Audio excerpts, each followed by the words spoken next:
Hi అండి, నమస్తే. Welcome to my little world. A to Z సిరీస్లో ఇవాళ హెచ్ ఫర్ హల్వా. అయితే ఈ రెసిపీ కోసం నేను బనానాస్ ఇంకా బెల్లం యూస్ చేశాను, కొద్దిగా నెయ్యి కూడా యూస్ చేశాను. ముందుగా బాగా పండిన బనానాస్ని ఇలా మెత్తటి పేస్ట్గా చేసుకొని 2 స్పూన్స్ గీలో ఇలా ఆ పేస్ట్ని దగ్గరగా అయ్యే వరకు కలుపుతూ కుక్ చేసుకోవాలి. ఇది కుక్ అయ్యేలోపు బెల్లం ఒక కప్పు తీసుకొని దానిలో కొద్దిగా వాటర్ యాడ్ చేసి మొత్తం బెల్లం కరిగే వరకు కలుపుతూ అది కూడా సిరప్ పక్కన పెట్టుకోవాలి. ఇక్కడ ఈ హల్వా కోసం బెల్లం అనేది పాకం రావాల్సిన అవసరం లేదు, జస్ట్ కరిగితే సరిపోతుంది. ఇలా తిక్కుగా అయిన బనానా పేస్ట్లో ఆ బెల్లం సిరప్ని యాడ్ చేసి కొద్ది కొద్దిగా మనం నెయ్యిని కూడా యాడ్ చేసుకోవాలి. మీరు నెయ్యి ఎంత ఎక్కువగా యాడ్ చేసుకుంటే హల్వా పీస్ అనేది అంత పర్ఫెక్ట్గా వస్తుంది.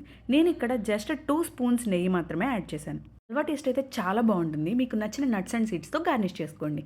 వీడియో నచ్చితే లైక్ చేయండి. ఇలాంటి మరిన్ని వీడియోస్ కోసం subscribe to my channel. Thanks for watching my little world. Bye.